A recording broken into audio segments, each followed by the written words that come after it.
ಒಂದು ಕುಟುಂಬದ ಆತ್ಮೀಯರು ಯಾರೆಂದರೆ ನಮ್ಮ ನೆರೆಹೊರೆಯವರು. ಈಗ ಯಾಕೆಂತ ಈ ಮಾತು ಹೇಳ್ತೇನೆ ಅಂತ ಹೇಳಿದರೆ, ನಾನು ಯಾವುದೇ ಕಷ್ಟ ಕಾಲದ ಸಂದರ್ಭದಲ್ಲಿ ಫಸ್ಟಿಗೆ ಬರೋದು ನೆರೆಹೊರೆಯವರು, ಮತ್ತೆ ಬರೋದು ದೂರದವರು. ಈ ರುದ್ರಭೂಮಿಗೆ ಸಂಬಂಧಪಟ್ಟಂತಹ ಮುತ್ತಲಿನ ಪ್ರದೇಶದವರೆಲ್ಲ ನಾವೀಗ ಇಲ್ಲಿಗ ಏನಾಗಿದೆ ಅಂತೇಳಿ ಹೇಳಿದರೆ, ಫಸ್ಟಿಗೆ ನಾನು ಸನ್ಮಾನ್ಯ ಯು ಟಿ ಖಾದರ್ ಅವರಿಗೆ ಧನ್ಯವಾದಗಳನ್ನು ಹೇಳಲಿಕ್ಕೆ ಇಚ್ಛಿಸ್ತೇನೆ. ಯಾಕಂತೇಳಿ ಹೇಳಿದರೆ ಅವರು ಕೊಟ್ಟ ಮಾತನ್ನು ಉಳಿಸಿದ್ದಾರೆ.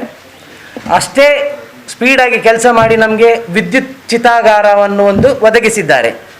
ಈಗ ಇಲ್ಲಿ ನಾವು ಈ ಪ್ರೆಸ್ ಮೀಟ್ ಯಾಕೆ ಕರೆದಿದ್ದೇವೆ ಅಂತೇಳಿ ಹೇಳಿದರೆ, ವಿದ್ಯುತ್ ಚಿತಾಗಾರದ ಬಗ್ಗೆ ಸ್ವಲ್ಪ ನಮಗೆ ಸಂಶಯ ಉಂಟು, ಅದರ ಬಗ್ಗೆ ಅದನ್ನು ಪರಿಹರಿಸಿಕೊಡ್ಬೇಕಂತೇಳಿ. 1 ವರ್ಷದ ಮುಂಚೆ ಈ ನಮ್ಮ ಎಡಗಡೆಯಲ್ಲಿ ಕಾಣುವಂತಹ ವಾಟರ್ ಟ್ಯಾಂಕ್ಗೆ ಸ್ಥಳ ಕೊಡುವಾಗ ಒಂದು ಮಾತಾಯಿತು, ಆ ಸ್ಥಳ ಕೊಡುವ ಬದಲಿಗೆ ನಮಗೆ ಒಂದು ವಿದ್ಯುತ್ ಚಿತಾಗಾರ ನೀಡಬೇಕು ಅಂತೇಳಿ ಮಾತು ಬಂದಾಗ ಅದನ್ನು ಒಪ್ಪಿ ಹೋದವರೆಲ್ಲರೂ.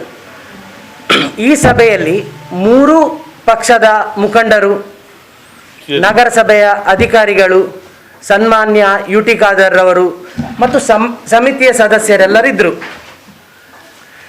ಈ ಟ್ಯಾಂಕಿಗೆ ಕೊಟ್ಟ ಸ್ಥಳ ನಮಗೆ ಸ್ವಲ್ಪ ಸಂಶಯ ಬಂತು. ಯಾಕಂತೇಳಿ ಹೇಳಿದರೆ, ಟ್ಯಾಂಕಿ ಈ ಭಾಗದ ಎಂಡಲ್ಲಿ ಕೆಲಸ ಸ್ಟಾರ್ಟ್ ಮಾಡಬೇಕಿತ್ತು, ಅವರು ಅರ್ಧದಲ್ಲಿ ಸ್ಟಾರ್ಟ್ ಮಾಡಿದರು ಕೆಲಸವನ್ನು. ಆವಾಗಲೇ ನಾನು ಸಮಿತಿಯ ಸದಸ್ಯರಿಗೆ, ಅಧ್ಯಕ್ಷರಿಗೆ ನಾನು ಕರೆ ಮಾಡಿ ತಿಳಿಸಿದೆ. ಅವರೇನೇ ಹೇಳಿದ್ರು ಅಂತ ಹೇಳಿದರೆ, ಇದಕ್ಕೆ ನೀವು ಯಾರು ಬರುವುದು ಬೇಡ, ನಾವೆಲ್ಲ ಸೇರಿ DC ಅವರಲ್ಲಿ ಮೀಟಿಂಗ್ ಮಾಡಿ ಆ ಸ್ಥಳವನ್ನು ಬಹುಗ್ರಾಮ ಕುಡಿಯುವ ನೀರಿನ ಯೋಜನೆಗೆ ಮೀಸಲಿಟ್ಟಿದ್ದೇವೆ. ಇದು ಎಲ್ಲರಿಗೂ ಅಗತ್ಯವಾದಂತಹ ಒಂದು ವಿಷಯ. ಇದು ಎತ್ತರದಲ್ಲಿರುವುದರಿಂದ ಅದರ ನೀರು ಎಲ್ಲರಿಗೂ ತುಂಬ ಉಪಯೋಗ. ಸರಿ, ಆ ವಿಷಯವನ್ನು ಒಪ್ಪಿ ನಾವು ಅದರ ಬದಲಿಗೆ ನಮಗೆ ವಿದ್ಯುತ್ ಚಿತಾಗಾರವನ್ನು ರುದ್ರಭೂಮಿಯ ಎಡಭಾಗದ ಹೊಸ ಕಾಂಪೌಂಡ್ನಲ್ಲಿ ಮಾಡಿಕೊಡ್ತಾರಂತೇಳಿ ಒಂದು ವಾಗ್ದಾನ ಮಾಡಿ ಹೋಗಿದ್ರು ಅವರು. ಅದಕ್ಕೂ ಕೂಡ ನಾವು ಒಪ್ಪಿದೆವು. ಆದರೆ ಇತ್ತೀಚಿನ ದಿನಗಳಲ್ಲಿ ನಡೆದ ಬೆಳವಣಿಗೆಗಳು ನಮಗೆ ತುಂಬ ಸಂಶಯಕ್ಕೆ ಎಡೆ ಮಾಡಿದ್ದು. ಏನಂತ ಹೇಳಿದರೆ, ಸ್ಮಶಾನದ ಭಾಗದಲ್ಲಿ ಕೆಲಸ ಮಾಡಬೇಕಿದ್ದಂತಹ ಈ ಕೆಲಸಗಾರರು ಭೂಮಿ ಪೂಜೆಗಾಗಿ ನಮ್ಮ ರುದ್ರಭೂಮಿಯ ಎಡಭಾಗದಲ್ಲಿ ಈಗ ಸ್ಟಾರ್ಟ್ ಮಾಡಿದ್ದಾರೆ. ಆ್ಯಕ್ಚುಲಿ ಅದು ರುದ್ರಭೂಮಿಗೆ ಬಲಭಾಗ ಆಗ್ತದೆ. ಅಲ್ಲಿ ಕೆಲಸ ಮಾಡಿದರೆ ನಮಗೆ ತುಂಬ ಅನಾನುಕೂಲಗಳಾಗ್ತದೆ. ಕೊಟ್ಟ ಮಾತನ್ನು ಅವರು ಉಳಿಸಲಿಲ್ಲ. ಹಾಗಾಗಿ ಈ ವಿಷಯಕ್ಕೆ ನಾವು ತುಂಬ ಡೀಪಾಗಿ ಇಳಿದಾಗ ಅವರೆಂತ ಹೇಳಿದರು ಅಂತ ಹೇಳಿದರೆ, ನಾವು ಯಾಕೆ ಈ ಸ್ಥಳದಲ್ಲಿ ಈಗ ಅವರು ಗುರುತು ಮಾಡಿದಂತಹ ಸ್ಥಳದಲ್ಲಿ ಮಾಡ್ತಾರಂತ ಹೇಳಿದರೆ, ಅಲ್ಲಿ ಕೆಲಸ ಮಾಡಿದರೆ ತುಂಬ ಕಡಿಮೆ ಖರ್ಚಿನಲ್ಲಾಗ್ತದೆ. ಈಗಾಗಲೇ ಅವರು ಪತ್ರಿಕಾಗೋಷ್ಠಿ ಕರೆದು ಹೇಳಿದ್ದಾರೆ. ಅಧ್ಯಕ್ಷರು ಹೇಳಿದರು, ಇಲ್ಲಿ 1.5 ಕೋಟಿಯಲ್ಲಿ ಆಗುವಂತಹ ಕೆಲಸಕ್ಕೆ ಮೊದಲು ನಿಗದಿ ಪಡಿಸಿದಂತಹ ಸ್ಥಳದಲ್ಲಿ ಆದರೆ ಮತ್ತೆ 60 ಲಕ್ಷ ಜಾಸ್ತಿ ಬೇಕು. ಅಂದರೆ 1.5 ಕೋಟಿ ಕೆಲಸಕ್ಕೆ 2.10 ಕೋಟಿ ಖರ್ಚಾಗ್ತದೆ ಅಂತ ಹೇಳಿದರು. ಮತ್ತು ಇದರ ಇನ್ಫೋಸಿಸ್ನವರು ಇದರ ಬಗ್ಗೆ ನಾವು ಕೇಳಿದ್ದೆವು. ಇನ್ಫೋಸಿಸ್ನವ್ರ ಹತ್ರ ಮಾತನಾಡಬೇಕಂತ ಹೇಳಿದಾಗ ನಮಗೆ ಇಷ್ಟವರೆಗೆ ಅವರು ಇನ್ಫೋಸಿಸ್ನವ್ರ ಹತ್ರ ಮಾತನಾಡಿಸಲಿಲ್ಲ. ಮತ್ತೆ ಮೊನ್ನೆ ಪ್ರೆಸ್ ಮೀಟ್ ಕರೆದು ಸನ್ಮಾನ್ಯ ಸುರೇಶ್ ಭಟ್ನಗರ್ ಅವರು ಹೇಳ್ತಾರೆ, ಆ ಕೆಲಸಕ್ಕೆ 1.5 ಕೋಟಿ ಅಲ್ಲ, ನಾವು ಫಸ್ಟಿಗೆ ನಿಗದಿಪಡಿಸಿದ ಸ್ಥಳದಲ್ಲಿ ಮಾಡುವುದಿದ್ರೆ 2 ಕೋಟಿಗಿಂತಲೂ ಜಾಸ್ತಿ ಖರ್ಚಾಗ್ತದೆ ಅಂತ ಹೇಳಿ ಅವರು ಪತ್ರಿಕಾ ಪ್ರಕಟಣೆ ಕೊಟ್ಟಿದ್ದಾರೆ, ಪ್ರೆಸ್ ಮೀಟ್ ಕರೆದಿದ್ದಾರೆ ಅವರು. ಆದರೆ ನಮಗೆ ಅವರದ್ದು ಯೋಜನೆ ಬಗ್ಗೆ ಏನು ತಕರಾರಿಲ್ಲ. ನಮಗೆ ಆ ಯೋಜನೆ ಬೇಕೇ ಬೇಕು. ತುಂಬ ಒಳ್ಳೆಯ ಯೋಜನೆ, ತುಂಬ ಬಡ ಜನರಿಗೆ ಉಪಯೋಗವಾಗುವಂತಹ ಯೋಜನೆಗಳದು. ಅದರಲ್ಲಿ 2 ಮಾತಿಲ್ಲ, ನಮಗೆ ಆ ಯೋಜನೆ ಬೇಕೇ ಬೇಕು. ಆದರೆ ಫಸ್ಟಿಗೆ ನಿಗದಿಪಡಿಸಿದ ಸ್ಥಳದಲ್ಲಿ ಆಗಬೇಕಂತೇಳಿ ಹೇಳುವುದು ನಾವು. ಒಂದನೇದಾಗಿ ಯಾಕೆ ಅಂತೇಳಿ ಹೇಳಿದರೆ, ಈಗ ಶಂಕುಸ್ಥಾಪನೆಗೆ ನಿಗದಿಪಡಿಸಿದಂತಹ ಸ್ಥಳ ಇರುವುದು ರುದ್ರಭೂಮಿಯ ಪಕ್ಕದಲ್ಲೇ. ಅದರ ಮುಂದುಗಡೆ ಒಂದು ಆಫೀಸ್ ಉಂಟು, ರುದ್ರಭೂಮಿದು ಆಫೀಸ್ ಇದೆ. ಎಡಗಡೆಗೆ ಬಹುದೊಡ್ಡ ಬಹುಗ್ರಾಮ ಯೋಜನೆಯ ಟ್ಯಾಂಕ್ ಆಗಿದೆ, 65 ಲಕ್ಷ ಕೆಪಾಸಿಟಿ ನೀರಿದದು. ಅದರ ಪಕ್ಕದಲ್ಲಿ ಒಂದು ಅರಳಿ ಮರ ಇದೆ. ಈಗ ಅಲ್ಲಿ ಕೆಲಸ ಮಾಡಿದರೆ ಇವರು ಆ ಮೆಷಿನರಿ ಹಾಕಿದರೆ ಈಗ ಇರುವ ಚಿತಾಗಾರದ ಬೆಂಕಿ ಹೊಗೆಯಿಂದ ಅದು ಹಾಳಾಗುವ ಸಂಭವ ಜಾಸ್ತಿ ಇರ್ತದೆ. ಒಂದನೇದು. ಎರಡನೇದು, ಅದರ ಮುಂದುಗಡೆ ಮ್ಯಾಂಗ್ಳೂರು ಒಂದು ಶಾಲೆ ಇದೆ. LKG ಹಿಡಿದು 10ನೇ ತರಗತಿ ತನಕ ಸಣ್ಣ ಸಣ್ಣ ಮಕ್ಕಳಿಂದ ಹಿಡಿದು ದೊಡ್ಡ ದೊಡ್ಡ ಮಕ್ಕಳು ಕಲಿಯುವಂತಹ ಶಾಲೆ ಅದು. ಅದರ ಮುಂದುಗಡೆ ನಾಗಬನ ಇದೆ. ಪಾರ್ಕಿಂಗ್ ಫೆಸಿಲಿಟಿ ಇರುವುದಿಲ್ಲ. ಒಂದು ವೇಳೆ ಆ ಚಿತಾಗಾರಕ್ಕೆ ಕರೆಂಟ್ ಬಿಲ್ ಕಟ್ಟದಿದ್ರೆ ಅದಕ್ಕೆ ಯಾರು ಹೊಣೆ? ಹೀಗೆ ತುಂಬ ನಮಗೆ ಅದರ ಬಗ್ಗೆ ಸಂಶಯ ಇದ್ದು, ಅದರ ಬಗ್ಗೆ ಸಮಿತಿಯ ಅಧ್ಯಕ್ಷರ ಹತ್ರ ತುಂಬ ಸಲ ಹೇಳಿದೆವು ನಾವು. ನಿಮ್ಮ ಹತ್ರ ಮಾತನಾಡಬೇಕು, ಅದರ ಕತೆ ಏನು ಅಂತೇಳಿ ನಮಗೆ ಗೊತ್ತಾಗಬೇಕು. ಇದರಲ್ಲಿ ಇಂಥ ಪ್ರಾಬ್ಲಮ್ ಬಂದರೆ ಅದನ್ನು ಯಾರು ಸಾಲ್ವ್ ಮಾಡ್ತಾರೆ? ಇದರ ಬಗ್ಗೆ ಯಾವುದೇ ಅವರು ಸಮಜಾಯಿಸಿ ನೀಡದೆ ಊರಿನ ಸಮಸ್ತರನ್ನು ಧಿಕ್ಕರಿಸಿ ಶಂಕುಸ್ಥಾಪನೆಗೆ 3 ಬಾರಿ ಪ್ರಯತ್ನ ಪಟ್ಟಿದ್ದಾರೆ ಅವರು. ಆದರೆ ಅದು ಸಕ್ಸಸ್ ಆಗಲಿಲ್ಲ, ಯಾಕಂದರೆ ಊರಿನ ಜನ ಎಲ್ಲ ಸೇರಿದ್ದಾರೆ. ಆದರೆ ಊರಿನ ಜನ ಸೇರಿದವರು ಹೇಳುದು ಅಂತ ಹೇಳಿದರೆ, ಅಲ್ಲಿ ಕೆಲಸ ಮಾಡೋದು ಬೇಡ ಅಂತ ಹೇಳಿದಲ್ಲ, ಅಲ್ಲಿ ಕೆಲಸ ಮಾಡಿದರೆ ಇಂಥ ತೊಂದರೆಗಳು ಬರ್ತದೆ, ಅಲ್ಲಿ ಹೊಸ ಕಾಂಪೌಂಡ್ ಇದೆ ಅಲ್ಲ, ಅಲ್ಲಿ ಮಾಡ್ಬೋದು ಅಂತೇಳಿ ಹೇಳಿದಾಗ ಸ್ಥಳದ ಬಗ್ಗೆ ನಮಗೆ ಸಂಶಯ ಬಂತು. ಯಾಕಂದರೆ ಹಿಂದೂ ರುದ್ರಭೂಮಿ ಇರುವುದು 1.57 ಎಕರೆಯಲ್ಲಿ ಒಟ್ಟಿಗೆ. ಆದರೆ ಡಾಕ್ಯುಮೆಂಟ್ ತೆಗೆದಾಗ ನಮಗೆ ಗೊತ್ತಾಯ್ತು, ಅದರಲ್ಲಿ ಕೇವಲ 40 ಸೆಂಟ್ಸಿಗೆ ಮಾತ್ರ ನಮಗೆ ಡಾಕ್ಯುಮೆಂಟ್ ಆಗಿದೆ. ಬಹುಗ್ರಾಮ ಕುಡಿಯುವ ನೀರಿಗೆ ಮತ್ತೆ ಅದಕ್ಕಿಂತ ಮುಂಚೆ ಮಾಡಿದಂಥ ಓವರ್ ಹೆಡ್ ಟ್ಯಾಂಕಿಗೆ, ಒಂದು ಅಲ್ಲಿ ನೆಲಮಟ್ಟದ ನೀರಿನ ತೊಟ್ಟಿಗೆ ಒಟ್ಟಿಗೆ 75 ಸೆಂಟ್ಸ್ನ ಸ್ಥಳ ನಾವು ಬಿಟ್ಟು ಕೊಟ್ಟಾಗಿದೆ. ಅದು ಎಲ್ಲರ ಉಪಯೋಗಕ್ಕೆ, ಎಲ್ಲರಿಗೂ ಉಪಯೋಗ ಆಗೋದ್ರೆ ನಮ್ಮನ್ನ ತಕರಾರು ಏನಿಲ್ಲ ಅದರಲ್ಲಿ. ಆದರೆ ನಮ್ಮ ಬೇಡಿಕೆ ಏನಂತೇಳಿ ಹೇಳಿದರೆ, ನಮ್ಮ ಈ ಹಿಂದೂ ರುದ್ರಭೂಮಿಯ ದಾಖಲೆಗಳನ್ನು ಸರಿಪಡಿಸಿ ಕೊಡಬೇಕು ಅಂತ ಹೇಳಿ ಮಾತ್ರ. ಈಗ ಸರಿಪಡಿಸಲಿಕ್ಕೆ ಹೋಗುವಾಗ ನಮಗೆ ಗೊತ್ತಾಯಿತು, ಆ ಹಿಂದೂ ರುದ್ರಭೂಮಿಗೆ ಇರುವುದು ಕೇವಲ 40 ಸೆಂಟ್ ಸ್ಥಳ ಮಾತ್ರ ಎಂದು. ಪಕ್ಕದಲ್ಲಿರುವ ಸ್ಥಳ ಏನಾಗಿದೆ ರಿಸರ್ವ್ ಇಟ್ಟಿದ್ದಾರೆ ಅಂತ ನಮಗೆ ಗೊತ್ತಿಲ್ಲ, ಅದರಲ್ಲಿ ಎಂತ ಆಗ್ತದೆ ಅಂತೇಳಿ ಗೊತ್ತಿಲ್ಲ. ಕೇಳುವಾಗ ಹೇಳ್ತಾರೆ, ಅವರು ಪ್ರೆಸ್ ಮೀಟಲ್ಲಿ ಹೇಳ್ತಾರೆ, ಇಲ್ಲ ಎನ್ಕ್ರೋಚ್ಮೆಂಟ್ ಆಗುದಿಲ್ಲ, ಹಾಗೆಲ್ಲ ಹೀಗಿಲ್ಲ ಅಂತೇಳಿ. ಆದರೆ ಎನ್ಕ್ರೋಚ್ಮೆಂಟ್ ಆದದ್ದು ಇಲ್ಲಿದೆ. ಇದೇ ಪಕ್ಕದಲ್ಲಿ ಒಂದು ಬಿಲ್ಡಿಂಗ್ ಆಗಿದೆ, ಗಂಜಿ ಕೇಂದ್ರ ಅಂತೇಳಿ ಆಗಿದೆ. ಅದು ಆಕ್ಚುಲಿ ಅದು ಗಂಜಿ ಕೇಂದ್ರ ನಮ್ಮದೇ ಸಮುದಾಯದ ಕೊರಗ ಸಮುದಾಯಕ್ಕೆ ಸೇರಿದಂತಹ ಸ್ಥಳ ಅಂತೇಳಿ ನಮ್ಮ ಸ್ಥಳೀಯರಿಗೆ ಹೇಳ್ತಿದ್ದಾರೆ. ಅದರ ಬಗ್ಗೆ ನಮ್ಮ ನಗರಸಭೆಯ ಅಧಿಕಾರಿಗಳೆಲ್ಲ ಗಮನ ಹರಿಸಬೇಕೊಮ್ಮೆ. ಇದೆಲ್ಲ ಕೇಳಿ ನಮಗೆ ಹೆದರಿಕೆ ಆಯಿತು. ಎನ್ಕ್ರೋಚ್ಮೆಂಟ್ ಆಗದಿದ್ರೆ ನಮಗೆ ತೊಂದರೆ ಇಲ್ಲ, ಏನು ನಮ್ಮ ಅಡ್ಡಿ ಏನಿಲ್ಲ. ಆದರೆ ಈ ಕೆಲಸ ಸ್ಟಾರ್ಟ್ ಮಾಡೋದಕ್ಕಿಂತ ಮುಂಚೆ ನಮಗೆ ಡಾಕ್ಯುಮೆಂಟ್ ಸರಿ ಮಾಡಿಕೊಡಿ ಅಂತೇಳಿ ಅಧ್ಯಕ್ಷರಲ್ಲಿ ಮನವಿ ಮಾಡಿದಾಗ, ಅಧ್ಯಕ್ಷರು ತಹಶೀಲ್ದಾರ್ನ ಬಳಿಗೆ ಹೋಗ್ತಾರೆ, ಡಾಕ್ಯುಮೆಂಟ್ ಇಟ್ಕೊಂಡು ಮಾಡ್ತೇವೆ ಅಂತೇಳಿ ಹೇಳಿ ಹೋಗಿದ್ದಾರೆ. ಆದರೆ ಇಷ್ಟವರೆಗೆ ನಮಗೆ ಡಾಕ್ಯುಮೆಂಟ್ ಬರಲಿಲ್ಲ. ಡಾಕ್ಯುಮೆಂಟ್ ನಾವು ಬೈ ಫೋರ್ಸ್ ಆಗಿ ತೆಗೆದು ನೋಡಿದಾಗ ಅದರಲ್ಲಿ 40 ಸೆಂಟ್ಸ್ ಮಾತ್ರ ರೆಕಾರ್ಡ್ ಆಗಿದೆ. ಅದರಲ್ಲಿ ಉಳಿದ ಸ್ಥಳ ಎಲ್ಲಿಗೆ ಹೋಯಿತು? ಈಗ ಮತ್ತೆ ಪುನಃ ಅವರು ತಹಶೀಲ್ದಾರ್ನ ಬಳಿ ಹೋಗಿ ಅದನ್ನು ರಿಕ್ವೆಸ್ಟ್ ಲೆಟ್ ಕೊಟ್ಟಿದ್ದಾರೆ ಅಂತ ಹೇಳ್ತಾರೆ, ನಮಗೆ ಇನ್ನೂ ಡಾಕ್ಯುಮೆಂಟ್ ಬರಲಿಲ್ಲ. ಆದರೆ ತಹಶೀಲ್ದಾರ್ ಅವರು ಹೇಳಿದ್ದಾರೆ, ಅಲ್ಲಿ ಸೇರಿದಂತಹ ಜನ ಹೇಳಿದ್ದಾರೆ, ಆ ಡಾಕ್ಯುಮೆಂಟ್ ಆಗುವ ತನಕ ಹಿಂದೂ ರುದ್ರಭೂಮಿ ಅಂತೇಳಿ ಆಗುವ ತನಕ 1.57 ಎಕರೆ ಹಿಂದೂ ರುದ್ರಭೂಮಿಗೆ ಸೇರುವ ತನಕ ನೀವು ಕೆಲಸ ಮಾಡಬಾರ್ದು ಅಂತೇಳಿ ಹೇಳಿದ್ರು ಅವರ ಹತ್ರ. ಆದರೆ ಮರುದಿನ ಬೆಳಿಗ್ಗೆ ನಮ್ಮ ಒಟ್ಟಿಗೆ ಇರುವಂತಹ ಇವರು ಶೇಖರ್ ಅಂತೇಳಿ ಇವರಿಗೆ ಕೇಬಿಟ್ ನೋಟಿಸ್ ಕೊಟ್ಟಿದ್ದಾರೆ ಅವರು. ಯಾಕೆಂದ್ರೆ ಅವರಿಗೆ ಅಷ್ಟೊಂದು ಹಠ ಉಂಟು. ಈಗ ಸನ್ಮಾನ್ಯ MLA ಅವರದ್ದು ಮಾತನ್ನು ಮೀರಿದ್ದಾರೆ, ತಹಶೀಲ್ದಾರ್ ಅವ್ರದ್ದು ಮಾತು ಮೀರಿದ್ದಾರೆ, DC ಅವ್ರದ್ದು ಮೀರಿದ್ದಾರೆ. ಕೇವಲ ಒಂದಿಬ್ಬರ ಹಿತಾಸಕ್ತಿಗಾಗಿ ಮಾತ್ರ ಅದು. ಅವರು ಹಾಗೆ ಯಾಕೆ ಮಾಡಿದ್ದಾರೆ ಅಂತೇಳಿ ನಮಗೆ ಕೂಡ ಗೊತ್ತಿಲ್ಲ. ನಮ್ಮದು ಇರೋದು ಬೇಡಿಕೆ ಸ್ಪಷ್ಟ. ನಿಮ್ಮದು ಎಲೆಕ್ಟ್ರಿಕ್ ಚಿತಾಗಾರ ಬೇಕೇ ಬೇಕು, ವಿದ್ಯುತ್ ಚಿತಾಗಾರ ನಮಗೆ ಬೇಕು. ತುಂಬ ಒಳ್ಳೆ ಕೆಲಸ ಮಾಡಿದ್ದಾರೆ UT ಖಾದರ್ ಸರ್ ಅವರು, ಅದರಲ್ಲಿ ಏನು ನಮಗೆ ಸಂಶಯ ಇಲ್ಲ, ಅದು ಬೇಕು ನಮಗೆ. ಆದರೆ ಅದನ್ನು ಸರಿಯಾದ ಸ್ಥಳದಲ್ಲಿ ಮಾಡಿ. ಯಾಕೆಂದರೆ 1-2 ವರ್ಷಕ್ಕೆ ಬೇಕಾದಂತಹ ವಿಷಯ ಅಲ್ಲ ಅದು. ಈ ಎಲೆಕ್ಟ್ರಿಕ್ ಚಿತಾಗಾರದಲ್ಲಿ ಇನ್ನೊಂದು ನಮಗೆ ಒಂದು ಸಂಶಯ ಏನಂತೇಳಿ ಹೇಳಿದರೆ, ಎಲೆಕ್ಟ್ರಿಕ್ ಚಿತಾಗಾರದಲ್ಲಿ ಹಿಂದೂ ಸಂಸ್ಕಾರದ ಪ್ರಕಾರ ಅದರಲ್ಲಿ ಶವ ಸುಡಲು ಅವಕಾಶ ಇಲ್ಲ. ಯಾಕಂತ ಹೇಳಿದ್ರೆ ನಾವು ನಮ್ಮ ಶವ ನಮ್ದು ಯಾರ್ದಾದ್ರೂ ಪರಿಚಯದವರು ಏನಾದರೂ ತೀರಿಯೋದು ನಾವು ಕಟ್ಟಿಗೆಯಲ್ಲಿ ಅವರನ್ನು ಸುಡಬೇಕು, ಉಪ್ಪು ಹಾಕಬೇಕು, ತುಪ್ಪ ಹಾಕಬೇಕು, ಕೊಳ್ಳಿ ಬಿಸಾಡುವ ಕ್ರಮ ಇದೆ ಇಲ್ಲಿದೆಲ್ಲ. ಆ ಕ್ರಮದ ಪ್ರಕಾರವೇ ಮಾಡಬೇಕಾಗ್ತದೆ. ಇಲ್ಲಿ ಇದಕ್ಕೆ ಯಾವುದೂ ಅವಕಾಶ ಇಲ್ಲ. ಹಾಗಿರುವಾಗ ಅದರಲ್ಲಿ ಎಷ್ಟು ಹೆಣಗಳನ್ನು ಸುಡಲಿಕ್ಕೆ ರೆಡಿ ಇದ್ದಾರೆ? ನಮ್ಮ ಅಧ್ಯಕ್ಷರು ಹೇಳ್ತಾರೆ ಏನಂತ ಹೇಳಿದರೆ, ಅದರಲ್ಲಿ ವರ್ಷಕ್ಕೆ 500 ಹೆಣಗಳು ಟೋಟಲ್ ಇಲ್ಲಿಗೆ ಬರ್ತದೆ. ಇಲ್ಲ, 500 ಹೆಣಗಳು ಬರುವುದಿಲ್ಲ.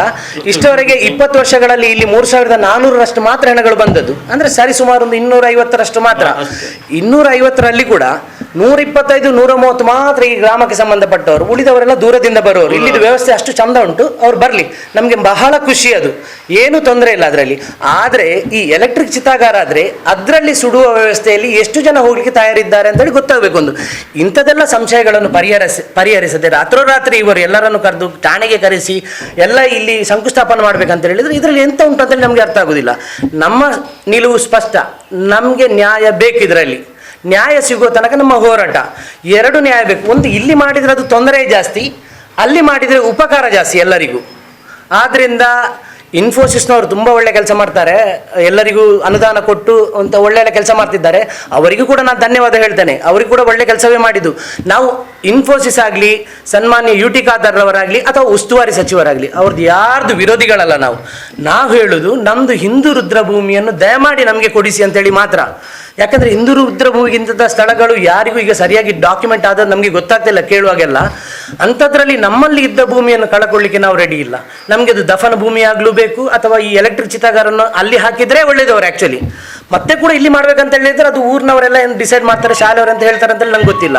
ಆದರೆ ನನ್ನ ಪ್ರಕಾರ ಅದು ವಾಗ್ದಾನದ ಪ್ರಕಾರ, ವಾಗ್ದಾನ ಯಾರು ಕೊಟ್ಟಿದ್ದಾರೆ ಅಂತ ಹೇಳಿದ್ರೆ ಸಮಿತಿಯವರಿಗೆ, ನಾನು ನಿಮಗೆ ಅದರ ಡಾಕ್ಯುಮೆಂಟ್ ಎಲ್ಲ ಕೊಟ್ಟಿದ್ದೇನೆ, ಸಮಿತಿಯವರು ಕೂತ್ಕೊಂಡು ಮಾತನಾಡಿದಂತಹ ನಿರ್ಣಯದಲ್ಲಿ ಅದನ್ನು ತಿಳಿಸಿದ್ದಾರೆ. ಯಾರೆಲ್ಲ ಇದ್ರು ಅಂತ ಹೇಳಿದರೆ ಆ ಸಂದರ್ಭದಲ್ಲಿ ಇದು ಚೆಂಬುಗುಡ್ಡೆ ಹಿಂದೂ ರುದ್ರಭೂಮಿಯವರು ಕೊಟ್ಟಂತಹ ಲೆಟರ್. ಇದರಲ್ಲಿ ಏನು ಬರ್ತಿದೆ ಅಂತ ಹೇಳಿದರೆ, ಸಾರ್ವಜನಿಕ ಸಭೆ ಕರೆದು 3 ಪಕ್ಷದ ಪ್ರತಿನಿಧಿಗಳು ಹಾಗೂ ಊರಿನ ಮುಂದಾಳು ಮತ್ತು ನಮ್ಮ ಜನಪ್ರತಿನಿಧಿಯಾದ ಶಾಸಕರಾದ MLA UT ಖಾದರ್ ಮತ್ತು ನಗರಸಭೆ ಅಧಿಕಾರಿಗಳು ಭಾಗವಹಿಸಿದ್ದಾರೆ. ಆ ಸಭೆಯಲ್ಲಿ ನಾವು ನಮ್ಮ ಸಮಸ್ಯೆಯನ್ನು ಅವರು ತಿಳಿಸಿದಾಗ ಅವರು ಎಲೆಕ್ಟ್ರಿಕ್ ಚಿತಾಗಾರವನ್ನು ಮಾಡಿಕೊಡುವ ಅಂತೇಳಿ ಒಪ್ಪಿ ಶೀಘ್ರವೇ ಮಂಜೂರು ಮಾಡುತ್ತೇನೆ ಅಂತ ಹೇಳಿ ಸ್ಥಳ ನೋಡಿ ಹೋಗಿದ್ದಾರೆ. ಅವರು ಸ್ಥಳ ತೋರಿಸಿದ್ದಾರೆ. ಇದರಲ್ಲಿ ಮೇಂಟೈನ್ ಆಗಿದೆ.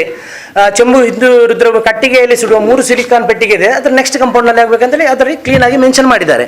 ಹಾಗಿರುವಾಗ ಆ ಸ್ಥಳವನ್ನು ಬಿಟ್ಟು ಏಕಾಏಕಿ ಒಂದು 3-4 ಜನರ ಟೀಮ್ ಬಂದು ಇದರ ಪಕ್ಕದಲ್ಲೇ ಗುಂಡಿ ತೋಡಿ ಅದಕ್ಕೆ ಶಿಲಾನ್ಯಾಸ ಮಾಡ್ಬೇಕಂತ ಹೇಳಿದರೆ ತುಂಬ ಅದು ಮುಂದಕ್ಕಾಗುವಂಥ ಅಪಾಯದ ಸೂಚನೆ. ಯಾರು ಇನ್ಫೋಸಿಸ್ನವ್ರು ಕೊಡಲಿ, ಪಾಪ ಅವರು ಅವರ ಕಿಸೆಯಿಂದ ಕೊಡ್ತಾರೆ ಅಂತ ಹೇಳಲ್ಲ, ಅದು ಪಬ್ಲಿಕ್ಗೆ ಉಪಕಾರ ಆಗಲಿ ಅಂತ ಕೊಡುವಂಥ ಹಣ, ಸಣ್ಣ ಅಮೌಂಟ್ ಕೊಡಲ್ಲ, 1.5 ಕೋಟಿ ರೂಪಾಯಿ. ಇದರಲ್ಲಿ ಯಾರಿಗೂ ಅನ್ಯಾಯ ಆಗಬಾರ್ದು, ಅಂಥ ಅನುದಾನ ಸರಿಯಾಗಿ ಯೂಸ್ ಆಗಬೇಕಂತೇಳಿ ನಾವು ಹೇಳುದು.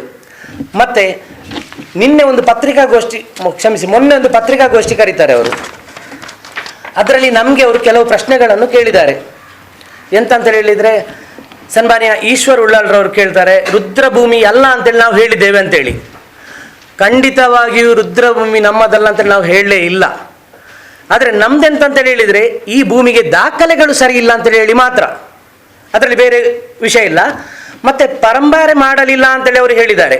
ನಾನು ಹೇಳೋ ಪ್ರಕಾರ 1.57ರಲ್ಲಿ 72 ಸೆನ್ಸ್ ನೀರಿನ ಟ್ಯಾಂಕಿ ಹೋದರೂ ಉಳಿದಂತಹ 85 ಸೆನ್ಸ್ ನಮ್ಮ ಹೆಸರಿನಲ್ಲಿ ಆಗಬೇಕಿತ್ತು. ಆದರೆ ಈಗ ಅದದ್ದು 40 ಸೆನ್ಸ್ ಸ್ಥಳ ಮಾತ್ರ. ಅದರದ್ದು ಡಾಕ್ಯುಮೆಂಟ್ ಕೂಡ ನಾನು ನಿಮಗೆ ಇಟ್ಟಿದ್ದೇನೆ, RTC ಇಟ್ಟಿದ್ದೇನೆ. ಅದು ಇನ್ನೊಂದು 10-15 RTC ಆಗಿ ಬರ್ತದೆ. ಅದರ ನಂತರ ನಮಗೆ ತುಂಬ ಟೆನ್ಷನ್ ಆಗಲಿಕ್ಕೆ ಸ್ಟಾರ್ಟ್ ಆಯ್ತು ಅದು. ಮತ್ತೆ ಅವರು ಕೇಳಿದ್ದಾರೆ, ನಾವು ಮಾಡುವಂಥ ಹೋರಾಟ ವೈಯಕ್ತಿಕವ ರಾಜಕೀಯವ ಅಂತೇಳಿ ಕೇಳಿದ್ದಾರೆ ಅವರು. ಖಂಡಿತ ಎರಡೂ ಅಲ್ಲ. ನಮ್ಮದು ಹಿಂದೂ ಸಮಾಜಕ್ಕಾಗಿ ನೀಡಿದಂತಹ ಹಿಂದೂ ರುದ್ರಭೂಮಿಯ ಉಳಿವಿಗಾಗಿ ಮಾತ್ರ ನಮ್ಮ ಹೋರಾಟ ಅಲ್ಲದೆ ಅದು ಯಾರ್ದು ವೈಯಕ್ತಿಕ ವಿಚಾರವಂತೂ ಅಲ್ಲವೇ ಅಲ್ಲ. ಇದರಲ್ಲಿ ಎಲ್ಲ ಪಕ್ಷದ ಸದಸ್ಯರು ನಮ್ಮೊಂದಿಗಿದ್ದಾರೆ. ಇನ್ಫೋಸಿಸ್ನಿಂದ CSR ಫಂಡ್ UT ಖಾದರ್ ಅವರು ತಂದಿದ್ದಾರೆ, ತುಂಬ ಸಂತೋಷದ ವಿಚಾರ. ಅದರಲ್ಲಿ ನಮಗೆ ಯಾವುದೇ ಒಂದು ಅಭ್ಯಂತರ ಇಲ್ಲ. ಸನ್ಮಾನ್ಯ ಶಾಸಕರು ಹೇಳಿದಂತೆ ನಾವು ಅವರ ಮಾತನ್ನು ಪಾಲಿಸಿದ್ದೇವೆ, ಅವರು ಕೊಟ್ಟ ಮಾತನ್ನು ಕೂಡ ಪಾಲಿಸಿದ್ದಾರೆ. ಆದರೆ ಇದರಲ್ಲಿ ನಡುವಿನಲ್ಲಿ ಯಾರು ಬಂದು ಇದಕ್ಕೆ ಅಡ್ಡಗಾಲ ಹಾಕಿದ್ದಾರೆ ಅಂತೇಳಿ ನಮಗೆ ಗೊತ್ತಿಲ್ಲ. ರಾಜಕೀಯ ಖಂಡಿತವಾಗಿ ವೈಯಕ್ತಿಕ ವಿಚಾರ. ಆದರೆ ಉಸ್ತುವಾರಿ ಸಚಿವರು, DC ಅವರು, ಮಾನ್ಯ ಶಾಸಕರು, ನಗರಸಭಾ ಅಧಿಕಾರಿಗಳು ಎಲ್ಲರ ಮಾತನ್ನು ಮೀರಿ ಇವರು ಈಗ ವಿವಾದಿತ ಸ್ಥಳದಲ್ಲಿ ಯಾಕೆ ಅವರು ಶಂಕುಸ್ಥಾಪನೆ ಮಾಡ್ತಾರೆ ಅಂತೇಳಿ ಅವರು ಉತ್ತರ ಕೊಡಬೇಕು, ನಾವಲ್ಲ ಅದಕ್ಕೆ. ಸುರೇಶ್ ಭಟ್ನಗರ್ ಹೇಳಿದ ಪ್ರಕಾರ ಶಾಸನದಲ್ಲಿ ದಾಖಲೆಗಳಲ್ಲಿ ಇದ್ದದ್ದು ಹೌದು. ಆದರೆ ಈಗ ನಮಗೆ 40 ಸೆನ್ಸ್ ಇದ್ದ ಸ್ಥಳದ ಡಾಕ್ಯುಮೆಂಟ್ ಮಾತ್ರ ಯಾಕಾಯ್ತಾಗಿದ್ರೆ ಶಾಸನದಲ್ಲಿ ಇದ್ದಿದ್ರೆ ಅದನ್ನು ತಿದ್ದಿದ್ಯಾರು? ಇದಕ್ಕೆ ಸುರೇಶ್ ಭಟ್ನಗರ್ ಅವರು ಉತ್ತರಿಸಬೇಕು. ಸ್ಥಳದ ಬಗ್ಗೆ ಅವರು ಗೊಂದಲಮಯವಾದ ಹೇಳಿಕೆಯನ್ನು ನಮಗೆ ನೀಡಿದ್ದಾರೆ. ಅವರು ಅಲ್ಲಿ ಹೇಳಿದ್ದಾರೆ, ಪ್ರೆಸ್ ಮೀಟಲ್ಲಿ ಹೇಳಿದ್ದಾರೆ 1.5 ಕೋಟಿಗೆ 50 ಲಕ್ಷ ಹೆಚ್ಚು ಖರ್ಚಾಗ್ತದೆ ಅಂತೇಳಿ, ಇನ್ನೊಬ್ರು ಹೇಳ್ತಾರೆ 60 ಲಕ್ಷ ಹೆಚ್ಚು ಖರ್ಚಾಗ್ತದೆ ಅಂತೇಳಿ ಹೇಳಿ. ಅದರ ಬಗ್ಗೆ ಒಂದು ಸರಿಯಾದ ಸಮಂಜಸವಾದ ಹೇಳಿಕೆಯನ್ನು ನಮಗೆ ಕೊಡಲಿಲ್ಲ. ಅದರಲ್ಲಿ ಕೂಡ ಅವರಿಗೆ ತುಂಬ ಕನ್ಫ್ಯೂಷನ್ಸ್ ಇದೆ. ಅದನ್ನು ಅವರು ಸರಿ ಮಾಡಿ ನಮಗೆ ಹೇಳಬೇಕು. ಯಾಕೆಂದರೆ ಇದು ಕೂಡ ಇಲ್ಲಿ ಆ್ಯಕ್ಚುಲಿ ಇದೊಂದು 5ರಿಂದ 10 ಫೀಟ್ ಮಣ್ಣು ಹಾಕಿದಂತಹ ಸ್ಥಳಗಳು. ಅಲ್ಲಿ ಭೂಮಿ ಮೇಲೆ ಅವರಿಗೆ ಪಿಲ್ಲರ್ ಹಾಕಿ ಹೋಗ್ಬೋದು, ಅಷ್ಟು ಗಟ್ಟಿಯಾದ ಸಮತಟ್ಟಾದ ಭೂಮಿ ಅದು. ಆದರೂ ಕೂಡ ಅಲ್ಲಿ ಅವರು 50ರಿಂದ 60 ಲಕ್ಷ ಯಾಕೆ ಜಾಸ್ತಿ ಆಗ್ತದೆ ಅಂತೇಳಿ ಹೇಳಿದ್ದಾರೆ ಅಂತ ನಮ್ಗೆ ಇಷ್ಟವರೆಗೆ ಗೊತ್ತಿಲ್ಲ. ನಾವು ಸಾಧಾರಣವಾಗಿ ಅವರಿಂದ 2 ತಿಂಗಳ ಹಿಂದೆ ಬಿದ್ದಿದ್ದೇವೆ. ಆದರೆ ಅದಕ್ಕೆ ಸಮಂಜಸವಾದ ಉತ್ತರವನ್ನು ಅವ್ರು ಕೊಡ್ತಾ ಇಲ್ಲ ನಮಗೆ. ಮತ್ತು ಹೋರಾಟ ಅಲ್ಲದೆ ನಮಗೆ ಬೇರೆ ದಾರಿ ಇಲ್ಲ ಇದರಲ್ಲಿ. ಯಾಕೆಂದರೆ ಅಟ್ಲೀಸ್ಟ್ ನಮ್ಮ ಸುರೇಶ್ ಭಟ್ನಗರ್ ಅವರು ತುಂಬ ವರ್ಷದಿಂದ ಗುತ್ತಿಗೆದಾರರಾಗಿದ್ದಾರೆ. ಅವರಾದರೂ ನಮಗೆ ಬಂದು ಹೇಳ್ಬೋದಿತ್ತು, ನಿಮ್ಮ ಸಮಸ್ಯೆ ಏನು, ಯಾಕೆ ಇಲ್ಲಿ ಜಾಸ್ತಿ ಆಗ್ತದೆ ನಮಗೆ ತಿಳಿ ಹೇಳ್ಬೋದಿತ್ತು. ಅದರ ಕೆಲಸವನ್ನು ಅವರು ಮಾಡುವುದಿಲ್ಲ. ದೂರದ ಊರುಗಳಿಂದ ಇಲ್ಲಿಗೆ ಹಣ ಬರ್ತದೆ, ಖಂಡಿತ ನಮಗೆ ಸ್ವಾಗತ, ತುಂಬ ಸಂತೋಷದ ವಿಚಾರ ಇಲ್ಲಿ. ಆದರೆ ದೂರದ ಊರುಗಳಿಂದ ಯಾಕೆ ಇಲ್ಲಿಗೆ ಹಣ ಬರ್ತದೆ? ಎಲ್ಲ ರುದ್ರಭೂಮಿಗೆ ಸಮಸ್ಯೆ ಇರುವುದರಿಂದ ಮಾತ್ರ ಹೀಗೆ. ಅಲ್ಲಿ ಮೈಂಟೆನೆನ್ಸ್ ಮಾಡಲಿಕ್ಕೆ ಯಾರು ಇಲ್ಲ. ಇದರ ಬಗ್ಗೆ ಕೂಡ ನಗರಸಭಾಧಿಕಾರಿಗಳು ಎಲ್ಲರೂ ಗಮನ ಹರಿಸಬೇಕು ಒಂದು. ಮತ್ತೆ ಕೊನೆಯದಾಗಿ ಅವರು ತುಂಬ ಗಂಭೀರವಾದ ಆರೋಪ ಮಾಡಿದ್ದಾರೆ. ಅವರು ಪ್ರೆಸ್ ಮೀಟ್ ಕರೆದು ಹೇಳಿದ್ದಾರೆ, ಅವರು ಮುಸ್ಲಿಂ ಶಾಸಕರ ಹಣವನ್ನು ಹಿಂದೂಗಳು ತೆಗೆಯುವುದಿಲ್ಲ, ಅವರ ಹಣವನ್ನು ಅನುದಾನವನ್ನು ನಾವು ಇಲ್ಲಿ ರಿಸೀವ್ ಮಾಡೋದಿಲ್ಲ ಅಂತ ಹೇಳಿದ್ದಾರೆ. ಇದು ಖಂಡಿತ ನಮ್ಮಿಂದ ಸಹಿಸಲಾಗದಂಥ ಅವರ ಹೇಳಿಕೆ. ಯಾಕೆಂದ್ರೆ ಯು ಟಿ ಖಾದರ್ ಅವರು ಕೇವಲ ಕಾಂಗ್ರೆಸ್ ಪಕ್ಷದ ಆಸ್ತಿ ಅಲ್ಲ, ಅವರು ಸಮಸ್ತ ಉಳ್ಳಾಲದ ಆಸ್ತಿ. ಅವರು ಕೊಟ್ಟ ಮಾತನ್ನು ಉಳಿಸಿದಂತಹ ಶಾಸಕ. ನಮ್ಗೆ ಅವರ ಬಗ್ಗೆ ತುಂಬಾ ಹೆಮ್ಮೆ ಇದೆ. ಆದ್ರೆ ಇವರು ಈ ಹೇಳಿಕೆ ತುಂಬಾ ಗೊಂದಲಮಯವಾಗಿ ನೀಡಿದ್ದಾರೆ. ಯಾಕಂದ್ರೆ ಇದು ನೆಕ್ಸ್ಟ್ ಕೋಮು ಪ್ರಚೋದನೆಗೆ ಹೋಗ್ಬೋದು. ನಮ್ಗೆ ಶಾಸಕರ ಅನುದಾನ ತುಂಬಾ ಸಂತೋಷ, ಇದರಲ್ಲಿ ಅವರ ಧರ್ಮದ ಬಗ್ಗೆ ನಮ್ಗೆ ಯಾವುದು ತಕರಾರು ಇಲ್ಲ. ಸುಮ್ಮನೆ ನೀವು ಧರ್ಮವನ್ನು ಅವರು ಮುಸ್ಲಿಂ ಅಂತ ಹೇಳಿ ನೀವು ಕೋಮು ಪ್ರಚೋದನೆಗೆ ದಾರಿ ಮಾಡಿ ಕೊಡಬೇಡಿ ದಯವಿಟ್ಟು. ನಾವು ಇಷ್ಟವರೆಗೆ ಅವರನ್ನು ನಾವು ಹಾಗಂತೇಳಿ ನೋಡೂ ಇಲ್ಲ. ನಮಗೆ ಬೇಕಾದಷ್ಟು ಅನುದಾನಗಳನ್ನು ತಂದು ಕೊಟ್ಟಿದ್ದಾರೆ, ಅದರಲ್ಲಿ ಎರಡು ಮಾತಿಲ್ಲ. ಹೀಗಿರುವಾಗ ನೀವು ಅವರನ್ನು ಅವರ ಧರ್ಮವನ್ನು ಈ ವಿಷಯದಲ್ಲಿ ಹಿಂದೂ ರುದ್ರಭೂಮಿಯಲ್ಲಿ ವಿಷಯದಲ್ಲಿ ತಂದದ್ದು ನಮಗೆಲ್ಲರಿಗೂ ತುಂಬ ಬೇಸರ. ಈ ಮಾತನ್ನು ತಾವು ದಯವಿಟ್ಟು ಹಿಂದೆ ತಗೊಳ್ಬೇಕು. ಅದನ್ನು ಮತ್ತೊಂದು, ಮೊದಲು ತೀರ್ಮಾನಿಸಿದಂತೆ ನೀವು ಮಾತು ಉಳಿಸಿ, ನಮ್ದು ಯಾವುದು ಅಭ್ಯಂತರ ಇಲ್ಲ. ಅಥವಾ ನಮ್ಮಲ್ಲಿ ಇರುವಂತಹ ತುಂಬಾ ಸಂಶಯಗಳಿಗೆ ನೀವು ಸರಿಯಾದ ಮಾಹಿತಿ ಕೊಡಿ, ಉತ್ತರ ಕೊಡಿ. ನೀವು ಎಲ್ಲಿ ಹೇಳ್ತೀರಿ ಅಲ್ಲಿ ಮಾಡಲಿಕ್ಕೆ ನಾವು ರೆಡಿ ಆಗಿದ್ರೆ. ಅನುದಾನವಂತೂ ನಾವು ಹಿಂದೆ ಹೋಗ್ಲಿಕ್ಕೆ ಬಿಡುವುದಿಲ್ಲ, ನಮಗೆ ಬೇಕೇ ಬೇಕು. ಅದು ತುಂಬಾ ಕಷ್ಟಪಟ್ಟು ತಂದಿದ್ದಾರೆ ಅವರು, ದೊಡ್ಡ ಅಮೌಂಟ್, ಅದು ನಮ್ಗೆ ಖಂಡಿತ ಗೊತ್ತುಂಟು. ಅದರಲ್ಲಿ ತುಂಬಾ ಖುಷಿ ಇದೆ. ಎಲ್ಲರ ಮಾತಿನ ಪ್ರಕಾರ ನೀವು ಅವರ ಮಾತನ್ನು ಉಳಿಸಿ. MLA ಸರಿದು, ಉಸ್ತುವಾರಿ ಸಚಿವರದ್ದು, DC ಅವರದ್ದು, ನಗರಸಭೆ ಅಧಿಕಾರಿಗಳದ್ದು ಎಲ್ಲರ ಮಾತನ್ನು ಉಳಿಸಿ ನಾವು ನಿಮ್ಮೊಂದಿಗಿದ್ದೇವೆ. ಹೀಗೆ ಒಂದು ವೇಳೆ ನಮ್ಮ ಪ್ರಕಾರ ಆದಲ್ಲಿ ಡಾಕ್ಯುಮೆಂಟ್ ನಮಗೆ ಮಾಡಿಕೊಡಬೇಕು, ಅಥವಾ ಈ ಸ್ಥಳದ ತಕರಾರಿನ ಅದರ ಉಪಕಾರ ಅಪಕಾರಗಳ ಬಗ್ಗೆ ನಮಗೆ ನೀವು ಕರೆಕ್ಟಾಗಿ ತಿಳಿಸಿದ್ದೇ ಆದಲ್ಲಿ ಎಲ್ಲ 3 ಪಕ್ಷದ ಪ್ರಮುಖರನ್ನು, ಮುಖಂಡರನ್ನು, MLA ಸರ್ನನ್ನು, ಉಸ್ತುವಾರಿ ಸಚಿವರನ್ನು, DC ಅವರನ್ನು ಎಲ್ಲರನ್ನೂ ಕರೆದು ಇಂಥ ಒಂದು ಒಳ್ಳೆಯ ಸಂದರ್ಭದಲ್ಲಿ ಅಭೂತಪೂರ್ವ ಕಾರ್ಯಕ್ಕೆ ಚಾಲನೆಗೆ ನಾವು ಸಿದ್ಧರಿದ್ದೇವೆ. ಅದಕ್ಕೆ ಬೇಕಾದಂತಹ ವೇದಿಕೆಯನ್ನು ಕೂಡ ನಾವು ಕಲ್ಪಿಸ್ತೇವೆ. ಈಗ ಮತ್ತೊಂದು ವಿಚಾರ, ಇಷ್ಟೊಂದು ಅವ್ಯವಸ್ಥೆಗೆ ನನಗೆ ಅನಿಸಿದ ಪ್ರಕಾರ ಸಮಿತಿ ಕಾರಣ. ಯಾಕಂದ್ರೆ ಇದರಲ್ಲಿ ಮೊನೊಪರಿ ನಡೀತಿದೆ, ಒಬ್ಬರೇ ಹೇಳಿದಂತೆಲ್ಲ ನಡೀತಿದ್ದಾರೆ. ನಾನು ಸಮಿತಿಯ ತುಂಬಾ ಸದಸ್ಯರ ಹತ್ರ ನಮ್ಮ ಊರಿನವರೆಲ್ಲ ಕೂತು ಮಾತನಾಡಿದಾಗ ನಮಗೆ ತಿಳಿದಂತಹ ವಿಚಾರ ಇದರಲ್ಲಿ ಈ ವಿಷಯದಲ್ಲಿ ಸಾರ್ವಜನಿಕರಿಗೆ ಸೇರಿದಂತಹ ಸುತ್ತಿನಲ್ಲಿ ಕೇವಲ ಅಧ್ಯಕ್ಷರಿಗಾಗ್ಲಿ ಕಾರ್ಯದರ್ಶಿಗಾಗ್ಲಿ ಒಂದು ವಿಷಯವನ್ನು ಗಂಭೀರವಾಗಿ ಪರಿಗಣಿಸದೆ ಒಬ್ಬರೇ ಆಗಿ ಡಿಸಿಷನ್ ತಗೊಳ್ಳಿಕ್ಕೆ ಬರುವುದಿಲ್ಲ. ಇದು 10 ಜನರಿಗೆ ಸಂಬಂಧಪಟ್ಟಂತಹ ವಿಚಾರ. ನಾನು ನಿನ್ನೆ ನಡೆದಂತಹ ಸನ್ಮಾನ್ಯ ಯು ಟಿ ಖಾದರ್ ಅವರ ಒಂದು ಫೇಸ್ಬುಕ್ ಪೇಜ್ನಲ್ಲಿ ನಾನು ನೋಡಿದೆ. ಏನಂತ ಹೇಳಿದರೆ, ಅವರಿಗೆ ಏನಾದರೂ ಸಮಸ್ಯೆ ಇದ್ದರೆ ನಮ್ಮ ಹತ್ರ ಬಂದು ಮಾತನಾಡಿ ಅಂತ ಹೇಳಿ ಅವರು ಓಪನ್ ಆಗಿ ನಮಗೆ ಒಂದು ಇನ್ವಿಟೇಷನ್ ಕೊಟ್ಟಿದ್ದಾರೆ. ತುಂಬ ಖುಷಿ, ನಾವು ಅವ್ರ ಹತ್ರ ಹೋಗಿ ಮಾತನಾಡ್ತೇವೆ ಈ ವಿಚಾರದಲ್ಲಿ. ಸನ್ಮಾನ್ಯ ಯು ಟಿ ಖಾದರ್ ಅವರು ಹೇಳ್ತಾರೆ, ಸ್ಥಳದ ಬಗ್ಗೆ ಗೊಂದಲ ಬೇಡ, ನೀವು ಸ್ಥಳಕ್ಕೆ ಕೈ ಹಾಕಬೇಡಿ, ಅವ್ರು ಫಸ್ಟಿಗೆ ಹೇಳಿದ್ದಾರೆ ಅಲ್ಲೇ ಮಾಡಿಕೊಡಿ. ಇಲ್ಲಿ ಮಾಡುದಿದ್ರೆ ಎಲ್ಲರ ಮೀಟಿಂಗ್ ಕರೆದು ಎಲ್ಲರ ಒಪ್ಪಿಗೆ ಇದ್ರೆ ಮಾತ್ರ ಈ ಸ್ಥಳದಲ್ಲಿ ಶಂಕುಸ್ಥಾಪನೆ ಮಾಡಿ ಕೆಲಸ ಮಾಡಿ ಅಂತೇಳಿ ಸನ್ಮಾನ್ಯ ಯು ಟಿ ಖಾದರ್ ಅವರು ಹೇಳಿ ಹೋಗಿದ್ದಾರೆ. ಹಾಗಿರುವಾಗ ಯಾರನ್ನೂ ಕರೆಯದೆ 10 ಜನರ ಸಮಸ್ತರ ಒಂದು ಅಭಿಪ್ರಾಯಗಳನ್ನು ಸಂಗ್ರಹಿಸದೆ ಒಬ್ಬರೇ ಹೇಗೆ ಇದನ್ನು ಡಿಸೈಡ್ ಮಾಡಿದ್ದಾರೆ ಅಂತೇಳಿ ನಮಗೆ ಅವರು ಕೂಡ ತಿಳಿಸ್ಬೇಕು. ಇದಕ್ಕೆ ಸಮಿತಿಯದ್ದು ಕೂಡ ತುಂಬ ತಪ್ಪಿದೆ. ನಮಗೆ ಯಾರು ಹೇಳಿಲ್ಲ ಇಷ್ಟರವರೆಗೆ. ಈ ಸ್ಥಳದ ವಿಚಾರದಲ್ಲಿ ಸ್ವಲ್ಪ ಕನ್ಫ್ಯೂಷನ್ ಬರುವಾಗ ಮಾತ್ರ ನಾವು ಇದರ ಆಳಕ್ಕೆ ಇಳಿದಿದ್ದೇವೆ ಹೊರತು ಇಲ್ಲದ್ರೆ ನಮ್ಗೆ ಇಷ್ಟೊಂದು ವಿಚಾರಗಳು ಗೊತ್ತಾಗ್ತಾ ಇರಲಿಲ್ಲ. ಮತ್ತು ಅದಕ್ಕೆ ಸಂಬಂಧಪಟ್ಟಂತಹ ಎಲ್ಲ ಡಾಕ್ಯುಮೆಂಟ್ಗಳನ್ನು ನಾನು ನಿಮಗೆ ಒಂದೊಂದು ಕಾಪಿ ಕೊಡ್ತಾ ಇದ್ದೇನೆ. ಅದರಲ್ಲಿ ಎಲ್ಲ ಇಟ್ಟಿದ್ದೇನೆ. ಅದರಲ್ಲಿ ಶಾಲೆಯ ಲೆಟರ್ ಇದೆ, ನಾವು DC ಅವರಿಗೆ, ಉಸ್ತುವಾರಿ ಸಚಿವರಿಗೆ, ಆಯುಕ್ತರಿಗೆ ಕೊಟ್ಟಂತಹ ದಾಖಲೆಗಳಿದೆ. ಮುಂದೆ ಇದ್ದ ದಾಖಲೆಗಳಲ್ಲಿ 1.57 ಎಕರೆ ಸ್ಥಳ ಇದ್ದದ್ದು ಉಂಟು ನಮ್ಮ ಹತ್ರ. ಈಗ ಕೊಟ್ಟಂತಹ ಕೇವಲ 40 ಸೆನ್ಸ್ ಇದು ಡಾಕ್ಯುಮೆಂಟ್ ಕೂಡ ನಾನು ನಿಮಗೆ ಇಟ್ಟಿದ್ದೇನೆ. ಇದಕ್ಕಿಂತ ಮುಂಚೆ ಟ್ಯಾಂಕ್ ಆಗುವಂತಹ ಸಂದರ್ಭದಲ್ಲಿ ಎತ್ತಿದಂತಹ ಅಪಸ್ವರದ ಪ್ರತಿಗಳನ್ನು ಕೂಡ ನಾನು ನಿಮಗೆ ಇಟ್ಟಿದ್ದೇನೆ. ಇನ್ನು ಮುಂದಿನ ತೀರ್ಮಾನವನ್ನು ನಾವು ಸನ್ಮಾನ್ಯ ಯು ಟಿ ಖಾದರ್ ಅವರ ಹತ್ರ ಹೋಗಿ ಮಾತನಾಡಲಿಕ್ಕೆ ಅವರೊಂದು ಅವಕಾಶ ಕೊಟ್ಟಿದ್ದಾರೆ. ಆದ್ದರಿಂದ ನಾವೆಲ್ಲರೂ ಅವರ ಹತ್ರ ಹೋಗಿ ಮಾತನಾಡಿ ಒಂದು ಸರಿಯಾದ ನಿರ್ಧಾರವನ್ನು ನಾವು ತಗೊಳ್ಳಲಿದ್ದೇವೆ. Thank you. ಈಗ ಜಿಲ್ಲಾಧಿಕಾರಿಯವರ ಹತ್ರ, ಆಮೇಲೆ ಯು ಟಿ ಖಾದರ್, ಆಮೇಲೆ ಇವರ ಹತ್ರ ಮೀಟಿಂಗ್ ಆಗಿದೆ. ಸಮಿತಿಯನ್ನು ಒಬ್ಬರು ಹೋದಲ್ಲ, ನೀವು ಯಾರು ಹೋಗಲಿಲ್ಲ. ನಾವು ಸಮಿತಿಯಲ್ಲಿ ಇದ್ದಂತಹ 6-7 ಜನರಲ್ಲಿ ಸಮಿತಿಯ ಸದಸ್ಯರದ್ದು ಲೀಸ್ಟ್ ನನ್ನ ಸೈಡಲ್ಲಿ ಇಟ್ಟಿದ್ದೇನೆ ನಿಮಗೆ, ಎಷ್ಟು ಜನ ಇದ್ದಾರೆ ಅಂತೇಳಿ. ಇಷ್ಟು ಜನ ಇದ್ದಾರೆ ಸಮಿತಿಯವರವರು. ಆದರೆ ಸಮಿತಿಯವರ ಒಟ್ಟಿಗೆ 3 ಪಕ್ಷದ ಪ್ರಮುಖರು ಸೇರಿ ಅದು ಸಭೆ ಸೇರಿದ್ದವತ್ತು. ಆ್ಯಕ್ಚುಲಿ ಅವರ ಮೂಲಕವೇ ಯು ಟಿ ಖಾದರ್ ಸರ್ ಅವರಿಗೆ ಮನವಿ ಮಾಡಿದಾಗ ಅವರು ಹೇಳಿದ್ದಾರೆ ಅಲ್ಲೇ ಮಾಡಿಕೊಡ್ತಾರೆ ಅಂತ ನಮಗೆ ಹೇಳಿದರು. ಆವಾಗ ಆ್ಯಕ್ಚುಲಿ ಇನ್ಫೋಸಿಸ್ ಸಂಸ್ಥೆ ಬರಲಿಲ್ಲ. ಆವಾಗ ನಮಗೆ ಭರವಸೆ ಕೊಟ್ಟದ್ದು ಯು ಟಿ ಖಾದರ್ ಅವರು ಸರ್ಕಾರದ ಮೂಲಕ ಮಂಜೂರು ಮಾಡ್ತಾರೆ ಅಂತ ಹೇಳಿ ಮಾತ್ರ. ಈಗ ಇಲ್ಲಿ 50 ಲಕ್ಷ ಜಾಸ್ತಿ ಆಗ್ತದೆ, 40 ಜಾಸ್ತಿ ಆಗ್ತದೆ ಅಂತೇಳಿ ಅದು ಸ್ಥಳದ ಬದಲಾವಣೆ ಮಾಡಿದ್ದು ಶಾಸಕರಿಗೆ ಕೂಡ ಗೊತ್ತಿಲ್ಲ, ಉಸ್ತುವಾರಿ ಸಚಿವರಿಗೆ ಕೂಡ ಗೊತ್ತಿಲ್ಲ, DC ಅವರಿಗೆ ಕೂಡ ಗೊತ್ತಿಲ್ಲ. ಇದು ಯಾವುದೋ ಒಂದು 2-3 ಜನರದ್ದು ವೈಯಕ್ತಿಕ ಹಿತಾಸಕ್ತಿಗಾಗಿ ಮಾಡಿದಂತೆ ನಮಗೆ ಗೋಚರಿಸ್ತಾ ಉಂಟು. ಯಾಕಂದರೆ ಈ ವಿಚಾರ ಬಂದಾಗ ಸನ್ಮಾನ್ಯ ಯು ಟಿ ಖಾದರ್ ಅವರು ಹೇಳ್ತಾರೆ, ನೀವು ಎಲ್ಲ ವರ್ಗದ ಜನರನ್ನು ಕರೆದು ಮಾತನಾಡಿ ಒಂದು ಸರಿಯಾದ ನಿರ್ಧಾರ ಬಂದಾದ ನಂತರ ಮಾತ್ರ ಆ ಸ್ಥಳ ಮಾಡಿ ಅಂತೇಳಿ. ಆದರೆ ಯಾರನ್ನೂ ಕರೆದಿಲ್ಲ. ಬಹುಶಃ ಸಮಿತಿಯವರನ್ನು ಕರೆಯದೆ ಇದೊಂದು ಏಕ ವ್ಯಕ್ತಿ ನಿರ್ಣಯ ಮಾಡಿದಂತೆ ನಮಗೆ ಕಾಣಿಸ್ತಾ ಉಂಟು.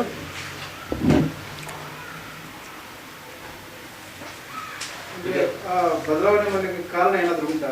ಆ ಜಾಗದ ಮೇಲೆ ಯಾರಾದರೂ ಕಣ್ಣು ಹಾಕಿದ್ದಾರೆ?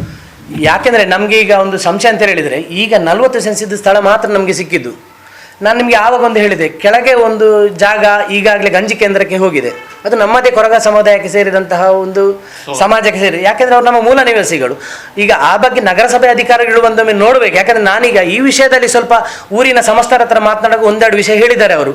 ಹಾಗಿರುವಾಗ ನಮ್ಮದು ಆ ಸ್ಥಳಕ್ಕೆ ಯಾಕೆ ಡಾಕ್ಯುಮೆಂಟ್ ಆಗಲಿಲ್ಲ ಅಂತ ಹೇಳುವಾಗ ಒಂದು ಸಂಶಯ ಬರೋದು ಸಹಜ ಅದು. ಆದರೆ ಯುಟಿ ಖಾದರ್ ಸರ್ ಅವರು ಹೇಳಿದ್ದಾರೆ ಆ ಸ್ಥಳದಲ್ಲೇ ಮಾಡಲಿಕ್ಕೆ ಅವ್ರದ್ದು ಕೂಡ ಒಪ್ಪಿಗೆ ಅಂತೇಳಿ.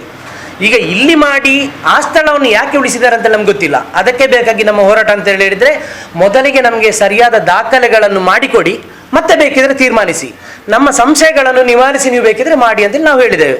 ಯಾಕಂದರೆ 1.5 ಕೋಟಿ ಅಂತ ಹೇಳೋದು ಸಣ್ಣ ಹಣ ಅಲ್ಲ. ಇಲ್ಲಿ ಮಾಡಿ ಈಗ 4-5 ವರ್ಷದಲ್ಲಿ ಅದೇನಾದರೂ ಹಾಳಾಗಿ ಹೋದರೆ, ಅಥವಾ ಅದಕ್ಕೆ ಈಗ 1.5 ಲಕ್ಷ ಬಿಲ್ ಬರ್ತದೆ, ನಮ್ಮ ಅದು ಗೊತ್ತಿಲ್ಲ, ಅದು ಅವರು ದಾಖಲೆ ಮಾಡಲಿಲ್ಲ ನಮ್ಮ ಹತ್ರ. ಹೇಳಿದರು 1.5 ಲಕ್ಷ ತನಕ ಬಿಲ್ ಬರ್ತದೆ, ಅದಕ್ಕೆ ಒಂದು ವೇಳೆ ಅದಕ್ಕೆ ಕಟ್ಟದಿದ್ದರೆ, ಬಿಲ್ ಕಟ್ಟದಿದ್ದರೆ ಯಾರು ಹೊಣೆ? ಆವಾಗ ಹೆಣವನ್ನು ನಾವು ಎಲ್ಲಿ ಸುಡುವುದು? ಅದಕ್ಕೆ ಬೇಕಾದಂತಹ ಸರಿಯಾದ ಮಾಹಿತಿ ನಮಗೆ ಸಿಗಲಿಲ್ಲ. ಮತ್ತು ಇಲ್ಲಿ ಮಾಡಿದರೆ ಇನ್ನೊಂದು ದೊಡ್ಡ ಪ್ರಾಬ್ಲಮ್ ಎಂತಂತ ಹೇಳಿದರೆ, 3 ಚಿತಾಗಾರಗಳಿದೆ, ಅದು ಉರಿತಾ ಇರ್ತದೆ ಹೆಚ್ಚಾಗಿ. ಆ ಹೊಗೆ ಒಮ್ಮೆ ನೋಡಿದರೆ ಅಥವಾ ಅದು ಬಿಸಿ ನೋಡಿದರೆ ಆ ಕಟ್ಟಡಕ್ಕೆ ಏನಾದರೂ ಹಾನಿ ಆದರೆ ಆ ಕಟ್ಟಡ ಹೇಗಿರ್ತದೆ, ಯಾವುದರಲ್ಲಿ ಮಾಡಿರ್ತಾರೆ, ಅದೆಲ್ಲ ನಮಗೆ ಮಾಹಿತಿ ಕೊಡಬೇಕಿತ್ತು ಅವರು. ನಾವು ತುಂಬ ಸಲ ಆಯ್ತು ಅವರ ಹಿಂದೆ ಬೀಳುದು. ಇಷ್ಟೋರಿ ನಮಗೆ ಅದರ ಬಗ್ಗೆ ಸರಿಯಾದ ಮಾಹಿತಿ ಕೊಡಲಿಲ್ಲ. ಏಕಾಏಕಿ ಏಕಪಕ್ಷೀಯ ನಿರ್ಧಾರ ಮಾಡಿ ಅವರು ಹೊಂಡ ತೋಡಿದ್ದಾರೆ, ಶಿಲಾನ್ಯಾಸಕ್ಕೆ ದಿನ ಇಟ್ಟಿದ್ದಾರೆ. ಅದು ಕೂಡ ತಹಶೀಲ್ದಾರರು ಹೇಳಿದ ಮರುದಿನ ಕೂಡ ಬಂದು ಶಿಲಾನ್ಯಾಸಕ್ಕೆ ಅವರು ಜನ ಬರ್ತಾರೆ ಅಂತ ಹೇಳಿದರು. ಠಾಣೆಗೆ ನಮ್ಮನ್ನು ಕರೆಸಿ ವಿಚಾರಿಸಿದಾಗ ನಮಗೆ ವಿಷಯ ಗೊತ್ತಾಯಿತು, ನಾಳೆ ಬರ್ತಾರೆ ಅಂತ ಹೇಳಿ. ಮತ್ತೆ ನಾವು DC ಅವರಿಗೆ, ಉಸ್ತುವಾರಿ ಸಚಿವರಿಗೆ, ಸನ್ಮಾನ್ಯ ಉಸ್ತುವಾರಿ ಸಚಿವರಿಗೆ ಕೂಡ ನಾವು ಆ ವಿಷಯದಲ್ಲಿ ಹೇಳಿದಾಗ ಅವರು ಹೇಳಿದ್ರು, ಇಲ್ಲ ಅಲ್ಲಿ ಭೂಮಿ ಪೂಜೆ ಮಾಡಲಿಕ್ಕೆ ನಾವು ಪರ್ಮಿಷನ್ ಕೊಡಲಿಲ್ಲ ಅಂತ ಹೇಳಿದರು. ನೆಕ್ಸ್ಟ್ ಡೇ ಶನಿವಾರಕ್ಕೆ ದಿನ ನಿಗದಿಪಡಿಸಿದ್ರು ಅವರು, ಅದು ಕೂಡ ಕರ್ಫ್ಯೂ ದಿನ. ಅವತ್ತು ಕೂಡ ನಮ್ಮನ್ನು ಕರೆಸಿ ಅವರು ಹೇಳಿದರು, ನಾಳೆ ಅಲ್ಲಿ ಭೂಮಿ ಪೂಜೆಗೆ ಬರ್ತಾರೆ, ನೀವು ಯಾರು ಅಲ್ಲಿ ಹೋಗಬಾರ್ದು, ಹೋದರೆ ನಿಮ್ಮ ಮೇಲೆ ಪ್ಯಾಂಡಮಿಕ್ ಆ್ಯಕ್ಟ್ ಆಗಿ ನಿಮ್ಮನ್ನೆಲ್ಲರನ್ನು ಅರೆಸ್ಟ್ ಮಾಡಬೇಕಾಗ್ತದೆ ಅಂತ ಹೇಳಿದರು. ನಾನು ಅವಾಗ ಕೇಳಿದೆ, ಅವರಿಗೆ ಪರ್ಮಿಷನ್ ಯಾರು ಕೊಟ್ಟಿದ್ದಾರೆ ಅಂತ ಕೇಳುವಾಗ ಅವರು ಹೇಳಿದರು, ನಗರಸಭಾಧಿಕಾರಿಗಳು ಕೊಟ್ಟಿರುವ ಸಾಧ್ಯತೆ ಇದೆ ಅಂತೇಳಿ ಕೇಳಿ ಬಂತದ್ದು. ಆವಾಗ ನಗರಸಭಾಧಿಕಾರಿ ಕೊಡಲಿಲ್ಲ ಅಂತೇಳಿ ಆಯಿತು. ಮತ್ತೆ ನಾವು ಹೇಳಿದೆವು, ಹಾಗಿದ್ರೆ ಯಾರು ಬಂದು ಭೂಮಿ ಪೂಜೆ ಮಾಡಿದರೆ ನಾವು ಬಿಡುವುದಿಲ್ಲ, ಅವ್ರಿಗೆ ಜನ ಬರ್ತಾರೆ, ನಾವು ಅಷ್ಟೇ ಜನ ಬರ್ತೇವೆ, ಎಲ್ಲರ ಮೇಲೆ ಒಟ್ಟಿಗೆ ಕೇಸ್ ಹಾಕಿ ಅಂತೇಳಿ ನಾವು ಹೇಳಿ ಬಂದಿದ್ದೇವೆ ಅವ್ರ ಹತ್ರ. ನಂತರ ಆ ಭೂಮಿ ಪೂಜೆ ನಿಂತಿತ್ತು. ತಹಶೀಲ್ದಾರ್ ಹೇಳಿ ಕೂಡ ನಮ್ಮ ಶೇಖರ್ ಅವರಿಗೆ ಅವರು ಕೇಬಿಟ್ ನೋಟಿಸ್ ಒಂದು ಕಳಿಸಿದ್ದಾರೆ. ಅವರು ತಹಶೀಲ್ದಾರ್ ಹೇಳಿದ್ದಾರೆ 1 ವಾರ ವೆಯ್ಟ್ ಮಾಡಬೇಕು, ಡಾಕ್ಯುಮೆಂಟ್ ಆದ ನಂತರ ಕೆಲಸ ಸ್ಟಾರ್ಟ್ ಮಾಡಬೇಕಂತೇಳಿ. ಹಾಗಿದ್ರೆ ಇದರ ಅರ್ಥ ಎಂತ? ತಹಶೀಲ್ದಾರ್ರವರ ಮಾತಿಗೆ ಬೆಲೆ ಇಲ್ವಾ? ಶಾಸಕರ ಮಾತಿಗೆ ಬೆಲೆ ಇಲ್ವಾ? ಅದು ಇವರು ಪಂಚಾಯತ್ ಇದು ಪಂಚಾಯತಿಂದ. ಮತ್ತೆ ಇದರ ಹೆಸರು ಬರ್ತಿದ್ದಾರೆ ನೋಡಿ, city municipal council Ullal DK represented by commissioner mister Rayappa. ಕೆಳಗೆ ಬರೆದಿದ್ದಾರೆ, ಹಿಂದೂ ರುದ್ರಭೂಮಿ ನಿರ್ವಹಣಾ ಸಮಿತಿ Chembugudde Ullal represented by president Chandra Sullal. ಈಗ ತಹಶೀಲ್ದಾರ್ ಅಲ್ಲಿಗೆ ಹೋಗುವಾಗ ಇವರೇ ಇದ್ದದ್ದು. ಹಾಗಿದ್ರೆ ಇವರಿಗೆ ನೋಟಿಸ್ ಯಾಕೆ ಕೊಟ್ಟರು? ಇದರಲ್ಲಿ ಏನು ಹುನ್ನಾರ ನಡೀತಾ ಉಂಟು? ರೋಹಿದಾಸ್ರವರಿಗೆ ಕೂಡ ನೀಡಿದ್ದಾರೆ ಇದೇ ಕಾಪಿ. ಹೌದು ಹೌದು, ಅದಕ್ಕಿಂತ ಮೊದಲೇ ಆದದ್ದು. ಇನ್ಫೋಸಿಸ್ ಬರುವುದಕ್ಕಿಂತ ಮೊದಲೇ ನಿರ್ಣಯ ಆದದ್ದು ಅದು ವಿಷಯ. ಒಂದು 6 ತಿಂಗಳು ಏನಾದರೂ ಆಗಿರ್ಬೋದು ಸರ್. ತುಂಬ ವೇಗವಾಗಿ ಕೆಲಸ ಮಾಡಿದ್ದಾರೆ, ಬಹಳ ಖುಷಿ ನಮಗೆ. ಯುಟಿ ಖಾದರ್ ಸರ್ ಅವರು ಕೂಡ ತುಂಬ ವೇಗದಲ್ಲಿ ಕೆಲಸ ಮಾಡಿ ನಮಗೆ ಸ್ಯಾಂಕ್ಷನ್ ಕೂಡ ಮಾಡಿಕೊಟ್ಟಿದ್ದಾರೆ. ಆದರೆ ಸ್ಥಳದ ಬಗ್ಗೆ ಗೊಂದಲ ಇದ್ದದ್ದು ನಮ್ಮ ಸಮುದಾಯದೊಳಗೆ. ಅದರಲ್ಲಿ ನಮ್ಮ ಯುಟಿ ಖಾದರ್ ಸರ್ ಅವರದ್ದು ಧರ್ಮವನ್ನು ತಂದದ್ದು ತುಂಬ ತಪ್ಪು. ಅದಕ್ಕೆ ಅವರೇ ಕ್ಷಮೆ ಕೇಳಬೇಕು, ಅದಕ್ಕೆ ಅವರೇ ಉತ್ತರಿಸಬೇಕು. ನಮಗೆ ಗೊತ್ತಿಲ್ಲ ಅದು ಆ ವಿಷಯದಲ್ಲಿ. ಧರ್ಮದ ಬಗ್ಗೆ ನಾವು ಯಾರು ನಿಮಗೆ ಈಗ ಆಕ್ಷೇಪ ಇರುತ್ತೆ ಅವರು ನಿಮ್ಮ ಸಮಿತಿ ಮೇಲೆ. ಸಮಿತಿಯಲ್ಲಿ ನಿನ್ನೆ ಪ್ರೆಸ್ ಮೀಟ್ ಮಾಡಿದವರು ಯಾವ ಸಮಿತಿಯಲ್ಲಿ ಕಾಣ್ತಾ ಇಲ್ಲ ಅವರ ಹೆಸರು. ಮೊನ್ನೆ ಪ್ರೆಸ್ ಮೀಟ್ ಮಾಡಿದವರು ಅವರ ಮೇಲೆ ಆಕ್ಷೇಪವ ನಿಮಗೆ ನಿಮ್ಮ ಸಮಿತಿಯ ಮೇಲೆ? ಹೇಗೆ ಈ ಗೊಂದಲ ಈಗ ಏನೇ ಆಗಲಿ, ಈಗ ನೆಕ್ಸ್ಟ್ಗೆ ನಿಮಗೆ ಅನುದಾನ ಬರ್ಲಿಕ್ಕೆ ಅಂತ ಗ್ಯಾರಂಟಿ ಇಲ್ಲ. ಇಂಪೋಸಿಟ್ ಅವರಿಗೆ ಗೊಂದಲ ಆದ್ರೆ ಕೂಡ ಅವರು ಅನುದಾನ ಬೇರೆ ಕಡೆ ಹಾಕ್ತಾರೆ. ಅವರಿಗೆ ಇಲ್ಲಿಗೆ ಹಾಕ್ಬೇಕಂದ್ರೆ ಏನಿಲ್ಲ, ಅವ್ರು ಬೇರೆ ಕಡೆ ಹಾಕ್ತಾರೆ. ಆಗಿರುವಾಗ ಅದು ಅನುದಾನ ಬಂದ್ರೆ ದೊಡ್ಡ ಮಟ್ಟ ನೀವು ಕೇಳ್ತಾ ಇದ್ದೀರಿ 1.5 ಲಕ್ಷ ಬಿಲ್ ಏನು ಕಟ್ಟುದು ಅಂತ. ಆಗಿರುವಾಗ ಇಲ್ಲಿ ನಿಮ್ಮ ಲೆಕ್ಕದಲ್ಲಿ ಅದು ಬೇಡವಾ? ಅಲ್ಲ, ನಮ್ಗೆ ಬೇಕು. 1.5 ಲಕ್ಷ ಬಿಲ್ ಕಟ್ಟಲಿಕ್ಕೆ ಆಗುದಿಲ್ಲ ಅಂದ್ರೆ ಅದು ಬೇಡ ಅಂತ ಒಂದು ಲೆಕ್ಕ. ಅಲ್ಲ, ನಾವು ನಿಮ್ದು ಆಕ್ಷೇಪ ನಿಮ್ಮ ಸಮಿತಿಯಲ್ಲಿ ಇರುವವರು ಇಲ್ಲಿ ಸ್ಟೇಜಲ್ಲಿ ಸಹ ಇದ್ದಾರೆ. ಅವರಿದ್ದಾರೆ. ಮೊನ್ನೆ ಪ್ರೆಸ್ ಮೀಟ್ ಮಾಡಿದವರು ಸಮಿತಿಯಲ್ಲಿ ಯಾರು ಇರ್ಲಿಲ್ಲ. ನಿಮ್ಮ ಆಕ್ಷೇಪ ಯಾರ ವಿರುದ್ಧ? ಸ್ಥಳದ ವಿರುದ್ಧ. ನಮ್ಗೆ ಸ್ಥಳದ ಡಾಕ್ಯುಮೆಂಟ್ ಒಂದು ಸರಿ ಮಾಡಿಕೊಡಿ. ಅಂದ್ರೆ ಇದು ರುದ್ರಭೂಮಿಯಾಗಿ ಎಷ್ಟು ವರ್ಷ ಆಯ್ತು? ಇದು ಬಹುಶಃ ಒಂದು 22 23 ವರ್ಷ ಆಯ್ತು. ಸಮಿತಿ 23 ವರ್ಷಗಳಿಂದ ಇದೆಯಾ? ಹಾ, 23 ವರ್ಷ. ಇದುವರೆಗೆ ಡಾಕ್ಯುಮೆಂಟ್ ಮಾಡ್ಲಿಕ್ಕೆ ಆಗಲಿಲ್ಲ. ಇದೇ ಯಕ್ಷ ಪ್ರಶ್ನೆ ಇದೇ. ಯಾಕೆಂದ್ರೆ ಸಮಿತಿಯವರಿದ್ರು, ಸಮಿತಿಯಲ್ಲಿ ಮುಂದೆ ಹೋಗುವವರೆಲ್ಲ ಇದ್ರು. ಯಾಕೆಂದ್ರೆ ಸಮಿತಿಯವರು ಇದ್ದಾರಲ್ಲ. 1.57 ಎಕರೆಗೆ ಡಾಕ್ಯುಮೆಂಟ್ ಮಾಡಿದ್ದು ನಮ್ಮ ಹತ್ರ ಡಾಕ್ಯುಮೆಂಟ್ ಉಂಟು ಅದರದ್ದು. ಆದರೆ ಇತ್ತೀಚೆಗೆ ಟ್ಯಾಂಕಿಗೆ ಕೊಟ್ಟಾದ ನಂತರ ಅದು 40 ಸೆನ್ಸಿಗೆ ಮಾತ್ರ ಯಾಕೆ ಬಂತು? ಅದು ಕೂಡ ನಗರಸಭೆ ಅಪ್ಲಿಕೇಶನ್ ಕೊಟ್ಟದ್ದು. ಅದು ಸಮಿತಿ ಗೊತ್ತಿಲ್ವಾ? ಸಮಿತಿಯ ಎಲ್ಲ ಸದಸ್ಯರಿಗೆ ಗೊತ್ತಿರ್ಲಿಕ್ಕೆ ಇಲ್ಲ. ಗೊತ್ತುಂಟಾ? ಅರ್ಪಾತ ಅದೆಲ್ಲ ಒಳಗೊಳಗೆ ಮಾಡ್ಕೊಂಡು ಬಂದಂತ ವಿಚಾರ. ಸಮಿತಿಯವರು ಆಗಲೇ ಆಕ್ಷೇಪ ತೆಗೆದು ಎಷ್ಟು ವರ್ಷ ಇದೆ ಅಧ್ಯಕ್ಷರು ಉಪಾಧ್ಯಕ್ಷರು, ಅದನ್ನು ಬದಲಾವಣೆ ಮಾಡಬೇಕಾಗುತ್ತೆ. ಈಗ ನಡೆದ ಗೊಂದಲದಲ್ಲಿ ಯಾರಿಗೆ ಇದು ಹೊಣೆ ಯಾರು? ಈಗ ಇಲ್ಲಿಂದ ಅನುದಾನ ಹೋದ್ರೆ ಯಾರು ಹೊಣೆ ಆಗ್ತಾರೆ? ಅನುದಾನ ಹೋಗ್ಬೇಕಂತೇಳಿ ನಾವು ಹೇಳುದಲ್ಲ, ನಮ್ಗೆ ಅನುದಾನ ಬೇಕು. ಈ ಅನುದಾನವನ್ನು ಕವಣಜೆಯಲ್ಲಿ ಕಾಯ್ತಾ ಇದ್ದಾರೆ. ಹಾ, ಅಲ್ಲಿಗೆ ಹೋದ್ರೆ ಇಲ್ಲಿ ಇಷ್ಟೊಂದು ದೊಡ್ಡ ಪ್ರಾಜೆಕ್ಟಿಗೆ ಯಾರು ಹೊಣೆ? ನಾವು ನೋಡಿ, ನಮಗೆ ಟ್ಯಾಂಕಿಗೆ ನಾವು ಸುಮಾರು 75 ಸೆಂಟ್ನ ಸ್ಥಳ ಬಿಟ್ಟು ಕೊಟ್ಟಿದ್ದೇವೆ. ಅದಂದರೆ ನಮ್ಮದೇ ಹಿಂದೂ ರುದ್ರಭೂಮಿದೇ ಸ್ಥಳವನ್ನು ಬಿಟ್ಟು ಕೊಟ್ಟದ್ದು ಇಷ್ಟವರೆಗೆ ಅವರಿಗೆ ನಾವು. ಹಾಗಿದ್ರೆ ಆವಾಗ ಕೊಟ್ಟ ಮಾತಿಗೆ ಬೆಲೆ ಇಲ್ವಾ? ನಿಮಗೆ ನಾವು ಒಂದು ಚಿತಾಗಾರ ಮಾಡಿ ಕೊಡ್ತೇವೆ ಅಂತೇಳಿ. ನಿಮ್ದು ಸಮಸ್ಯೆ ಸರಿ, ಅದನ್ನು ಇನ್ಫೋಸಿಸ್ನವ್ರು ಕೇಳಿಕ್ಕೆ ರೆಡಿ ಇರ್ತಾರಾ?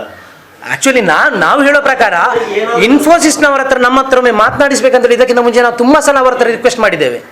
ನಮ್ಮ ಸಮಸ್ಯೆಯನ್ನು ನಾವು ಚಂದ್ರ ಸುಳ್ಳಾಲ್ರ ಹತ್ರ ಇಲ್ಲಿ ಬರೋ ಸ್ಥಳ ನೋಡುವಾಗ ನಾವು ರಿಕ್ವೆಸ್ಟ್ ಮಾಡಿದ್ದೆವು. ಸಮಿತಿ ಅಧ್ಯಕ್ಷರ ಹತ್ರ ಹೇಳಿದ್ದೇವೆ ನಾವು ಇದರ ಬಗ್ಗೆ. ಆದರೆ ಯಾರು ಮೀಟಿಂಗ್ ಇವ್ರ ಹತ್ರ ಹೇಳಿದರು, ಯಾರು ಮೀಟಿಂಗ್ ಕರೆದಿರಲಿಲ್ಲ. ನಮಗೆ ತಿಳಿಸಿದ ಪ್ರಕಾರ ಅದು ದಾಖಲೆಗಳಲ್ಲಿ ಕೊಡಲಿಲ್ಲ. ಆದರೆ ಇಲ್ಲಿ ಹೊಂಡ ತೆಗೆದು ಹೋಗಿದ್ದಾರೆ ಅವರು. ದಿನ ನಿಗದಿಪಡಿಸಿದ್ದು ಅಧ್ಯಕ್ಷರು ಮತ್ತೆ ಒಂದು 2-3 ಜನ ಸೇರಿ, ಮೋಸ್ಟ್ಲಿ ಅದು ನಮ್ಗೆ ಗೊತ್ತಿಲ್ಲ. ಇನ್ಫೋಸಿಸ್ನವ್ರು ಕೂಡ ಬರ್ತಾರಂತೇಳಿ ಹೇಳಿದರು.